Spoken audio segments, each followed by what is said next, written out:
Salam sejahtera kepada Doctor Kalai. Saya Ahmad Shazrul bin Ahmad Fazil dari kumpulan HSI. Today I want to present to you about antifungal drugs. My team from HSI is me, Ahmad Shazrul, Mansharudin bin Hamizah. Okay, next. Okay, for introduction, I want to introduce to you the antifungal drug is also called antibiotic drugs. So it used to treat two types of fungal infection, which is superficial fungal infection, which is happen in the skin, on the skin and mucous membrane. Systemic fungal infection happen in lung and central nervous system. Okay, next. Okay, this is the example of fungal infection. For superficial, we can see it happen on the skin, hair, nails, and mucous membrane. So from the picture, we can see it happen on the scalp and the between the finger of the leg. Okay, for the systemic or deep infection, deep fungal infection, so we can see from the CT scan slice. Happen in the in this area, so it happen on the tissue of muscle and connective tissue, and also can happen on the organ. Next. Okay, types of fungal infection. Mycosis is the plural of a mycosis. Okay, superficial mycosis affect the skin, hair, and nails. Subcutaneous mycosis affect the muscle and the connective tissue immediately below the skin. Systemic mycosis involve the internal organ. Example of internal organ is lung or liver. The fungal can be admit into the body through the lung, guts, and sinus or skin. So allergic mycosis affect the lung. Patient may have chronic asthma, cystic fibrosis, or sinusitis. The respiratory tract will be swelling, and the membrane between the mucous membrane in the respiratory tract will swelling and may cause the mucus and blocking the oxygen to come into the lung. Okay, for next slide, I will pass to my friend Mansharudin.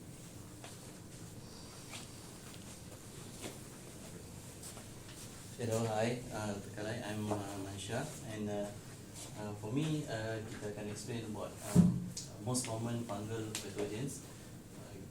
We got 5 of the group: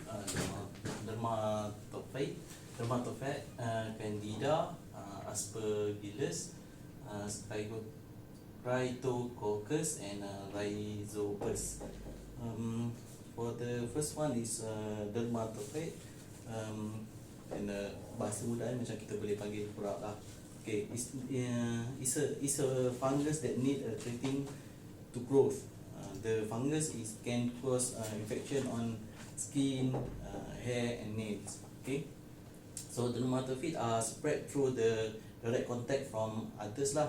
Then we call it antifungal organism, and from animals we call it zoophilic organism, and the soil we call geophilic organism, as well as direct from it lah.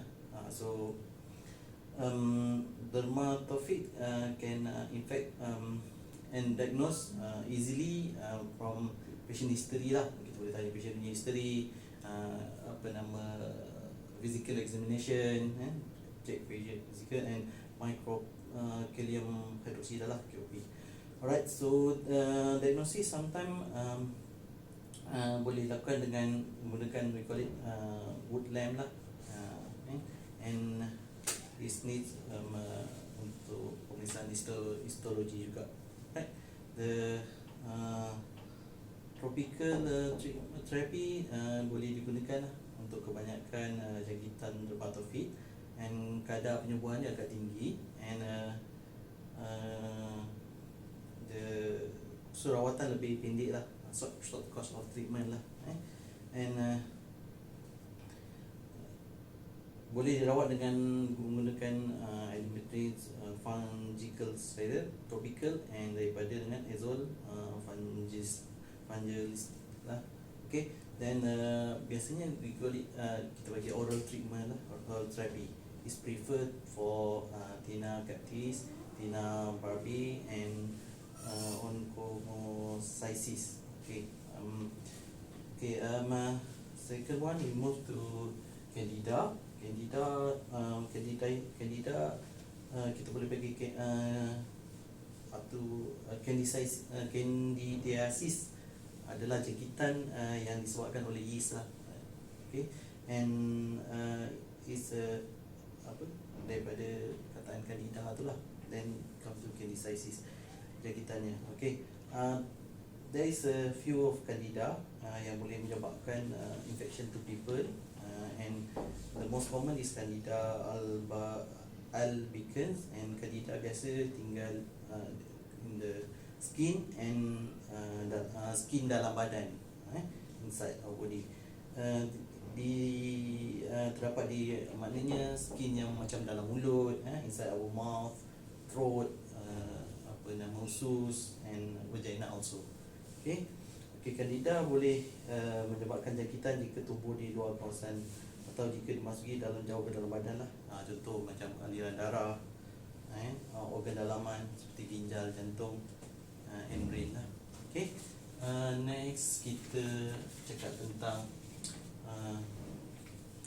aspergillosis adalah jangkitan yang disebabkan oleh aspergillus lah. Okay, it can found in the soil lah, dalam it can find soil, sama ada dalam untuk rumah mana ada soil, dust, water. Okay, sometimes macam tumbuhan rosak, sayur macam tu, and the fungus form into spores when very small particle lah, and it could float in the air lah. Most people can inhale lah, maknanya kita boleh menyedut dia punya spora dia dalam kita punya pernafasan lah. Okay, alright, seterusnya biasanya kalau badan kita mempunyai imun yang kuat, kita tak punya ada banyak masalah, and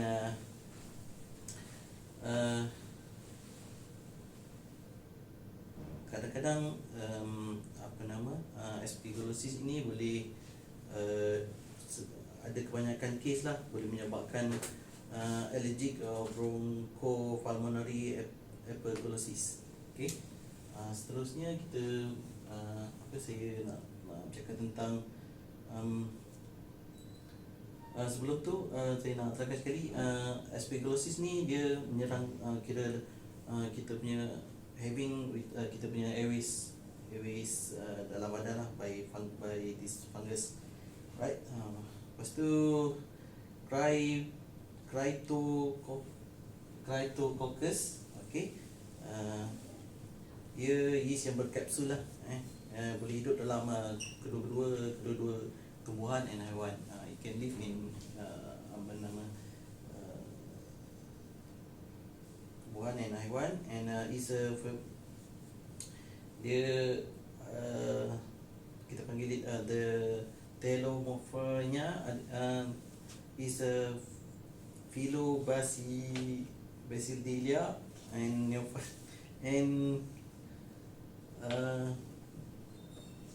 this bulat dia tergolong dalam kelas yang Tremolomycetes. Okay, ia kerap dijumpai dalam tinja burung. Okay, contoh burungnya macam pigeon lah, burung merpati. Okay,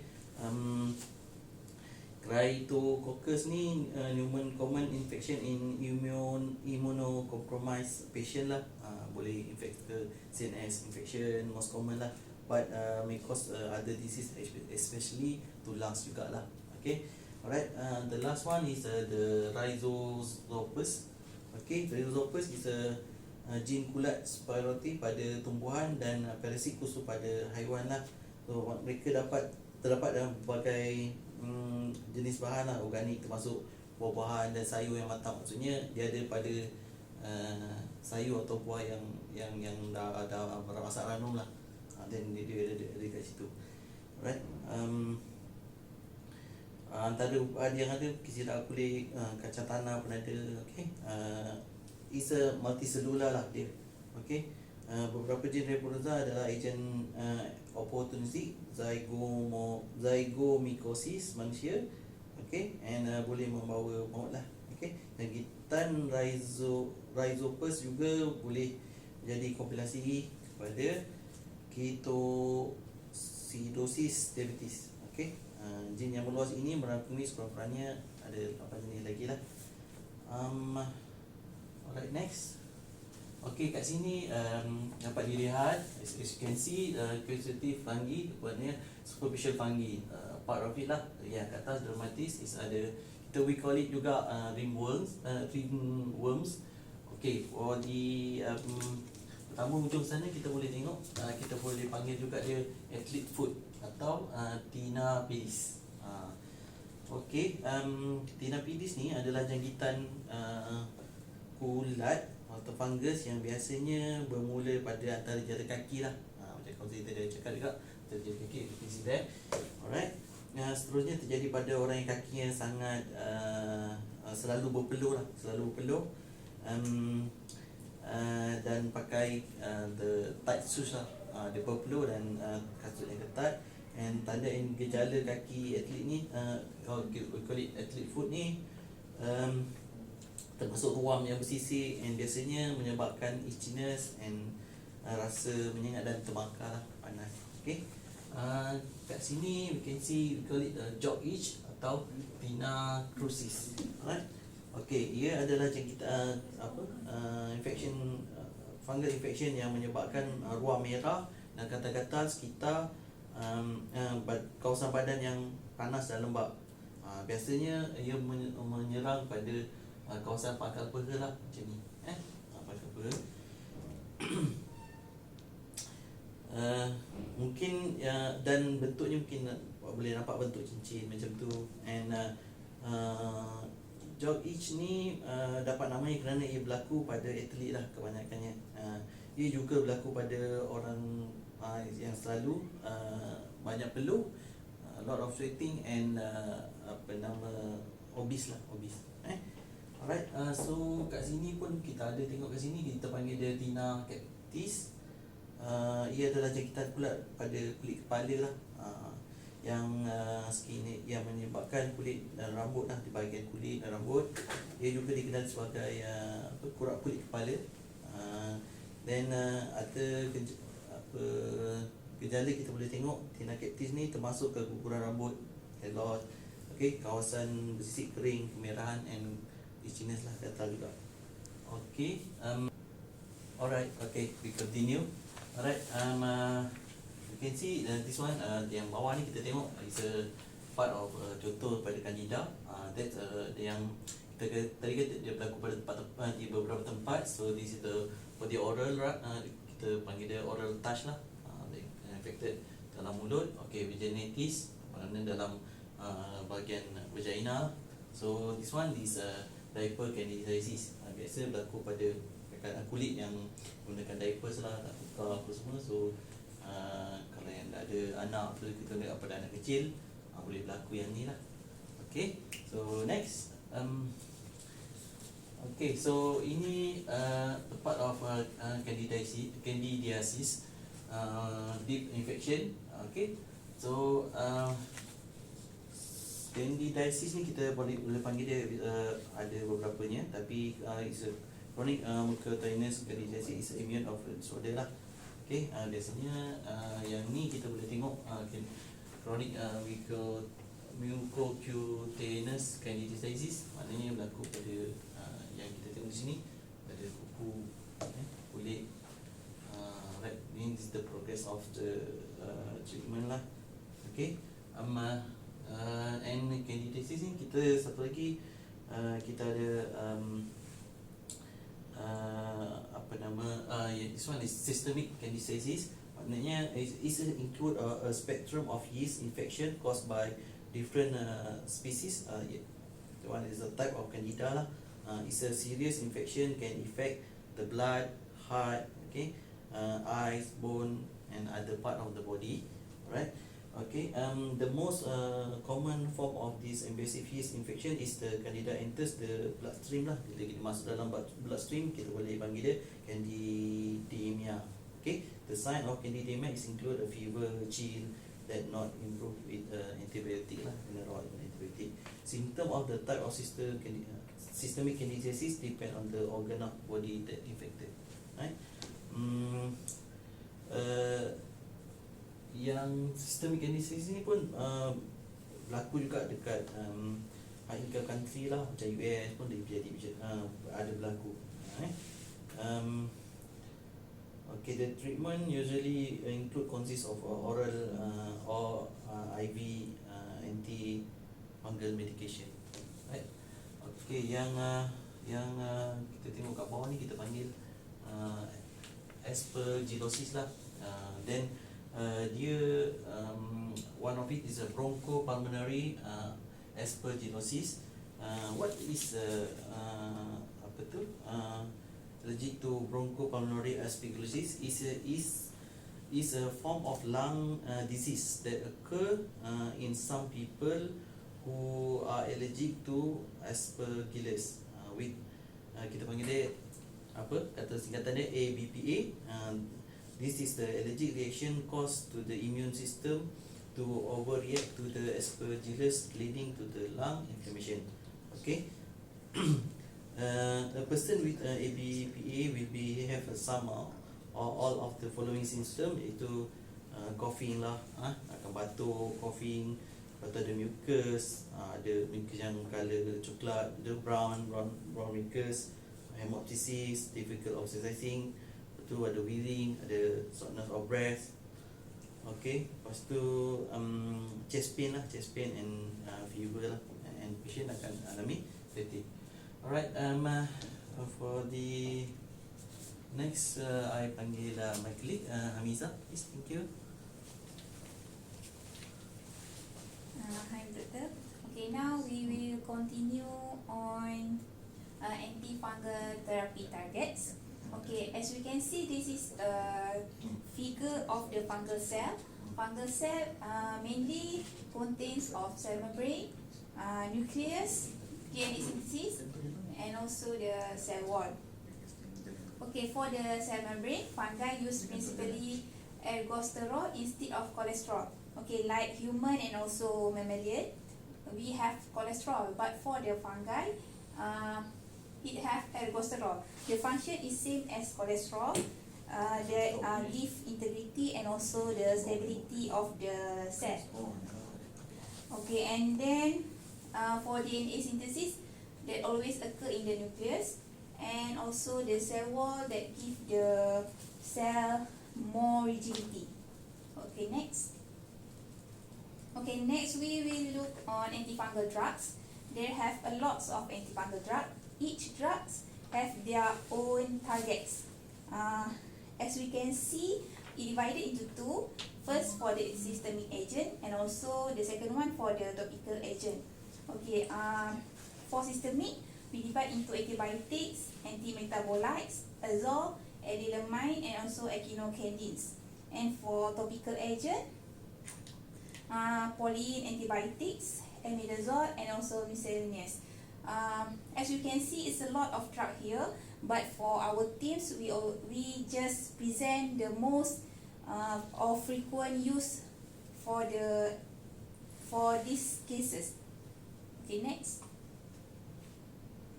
Okay, now we will look on the different antifungal drugs that react on different target.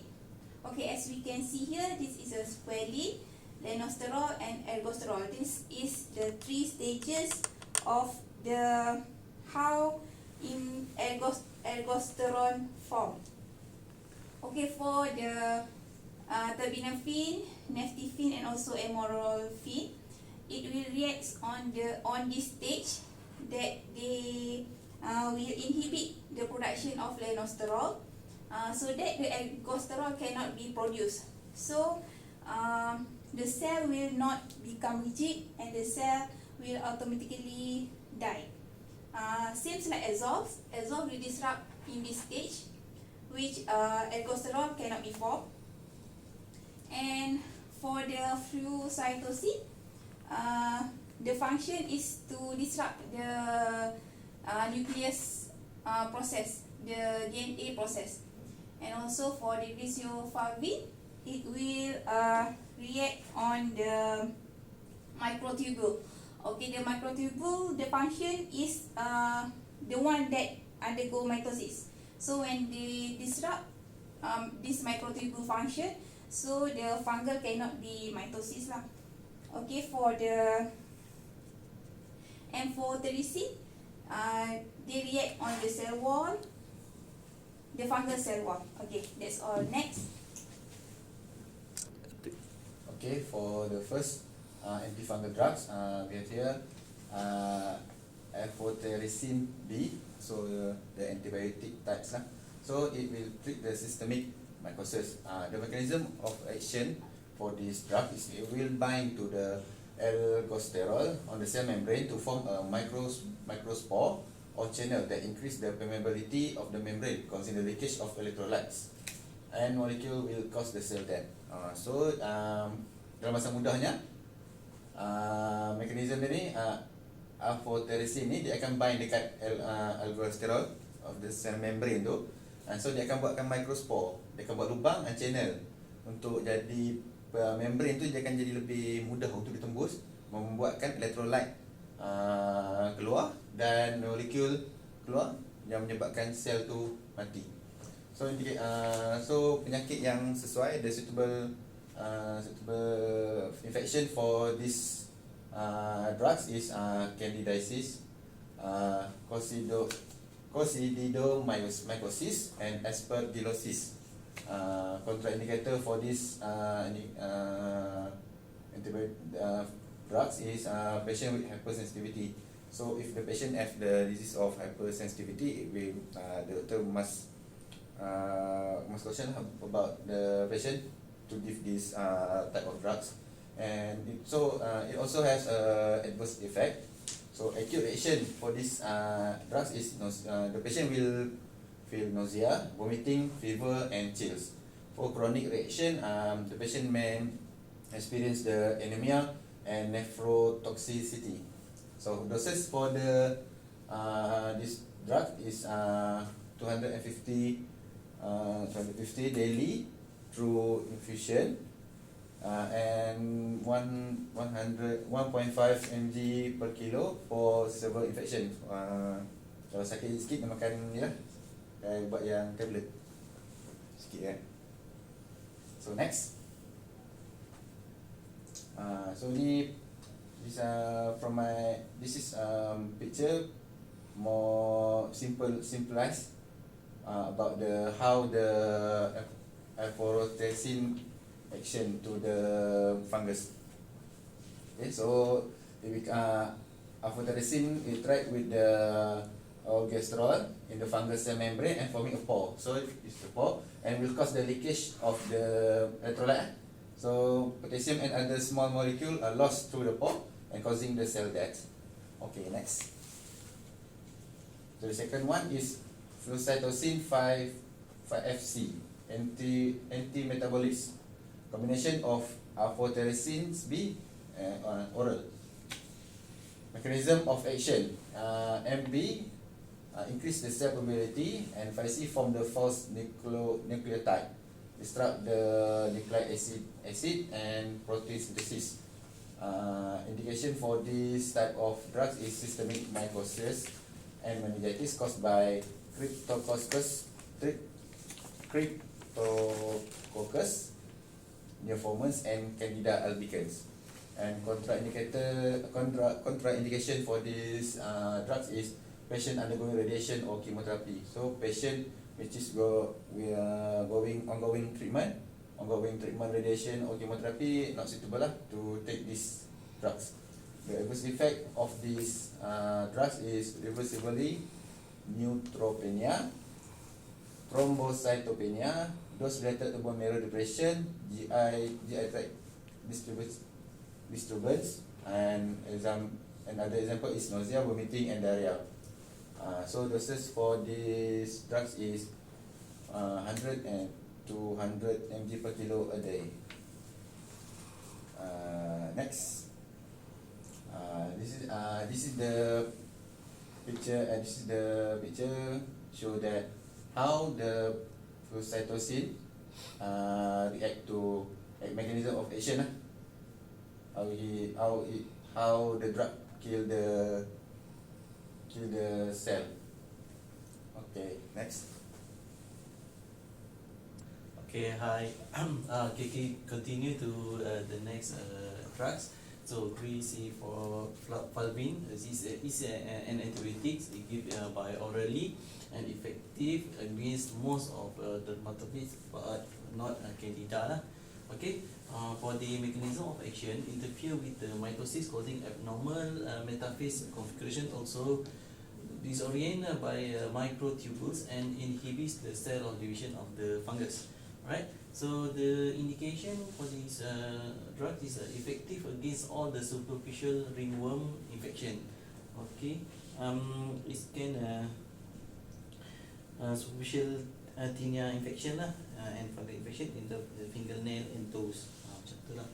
Okay, so the contraindication, patient with hypersensitivity, porphyria, vaginal candidiasis, pregnancy and lactation patient kena tengoklah macam mana keadaan dia. Okay, so the adverse effects is for the GI and gastrointestinal upset, headache, rashes, photophobia, and the peripheral neuritis. Okay, for the doses is for adult 125 to 250 mg QID with meal.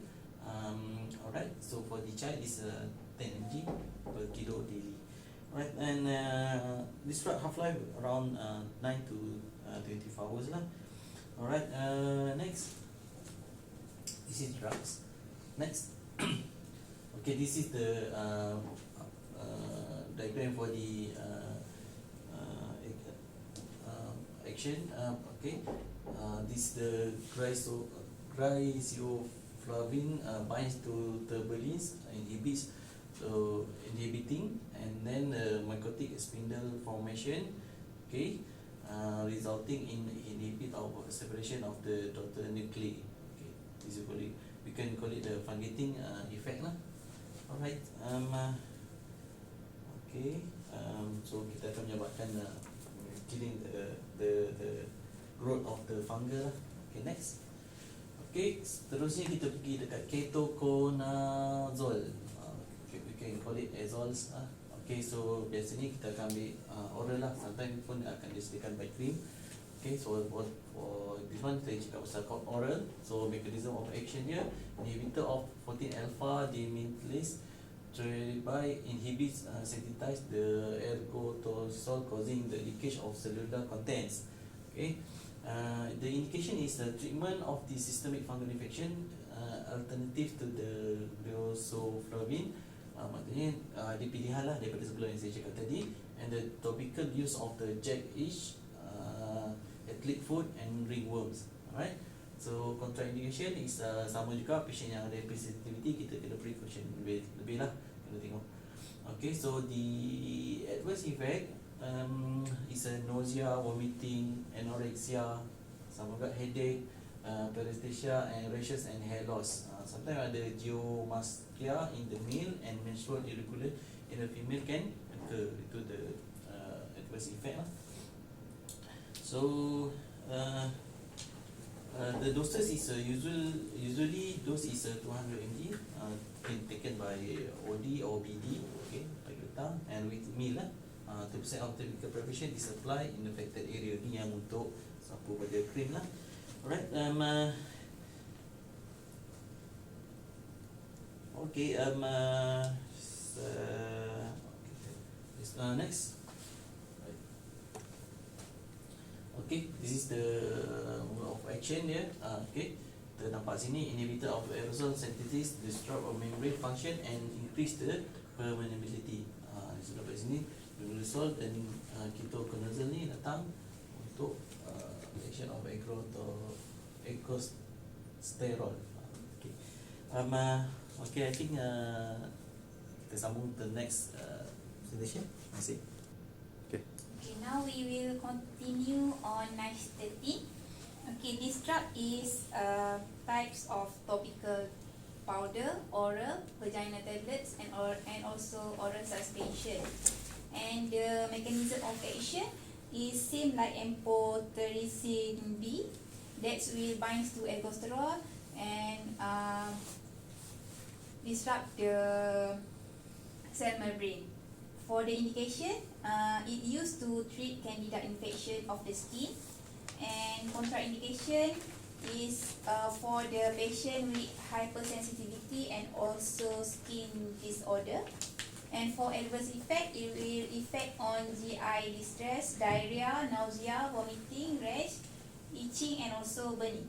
For doses, divided into two, which is for adult 500,000 or 100,000 IU 3 to 4 times a day, and for child that is more than 1 month is 100,000 IU. Okay, next. Okay, this diagram show how nystatin mechanism of action. Okay, this is the cell membrane contains of phospholipid molecules. So actually this is the sterol molecules, but it have been replaced by the nystatin. So when nystatin replace the sterol molecules, the inside of the cell molecules will go out, such as like potassium and more lah. So the cell will die automatically. Next. Okay. Next, we look on clotrimazole. Okay, for the clotrimazole, it kills the candida or fungal cell by altering the permeability of the fungal cell wall. It also will bind to phospholipids in the cell membrane and inhibits the biosynthesis of aldosterone and aldosterol required for cell membrane production, which leads to the cell death via loss of intracellular elements. For the indication, it is used to treat the ringworm, athlete foot, otomycosis, oral or cutaneous or vaginal candidiasis. And for the contraindication, beware for the patient that have hypersensitivity and also the skin disorder. For the adverse effect, it will cause the patient to have local irritation and burning skin have been reported in a few patients. For the doses, 1% cream or lotion or solution applied 4 times a day to the affected area. Okay, next. Okay, as a conclusion, we can see that fungal cell have a chitin and there's no chlorophyll, and it reproduced by the spores. Okay, then this fungal cannot be treated by the antibacterial drugs. Okay, the person can be infected if the immune system is compromised, and unlike bacteria, fungal and human are eukaryotes. So the biological level is similar. So it is difficult to treat the patient without affecting the normal cell. So as a side effect, when we use these drugs, it also we can have the side effect that can be life-threatening if we not use it properly. Okay, that's all. And thank you. Okay, that's all from us, and thank you, Dr. Kalai. Thank Bye. you. Thank you, bye.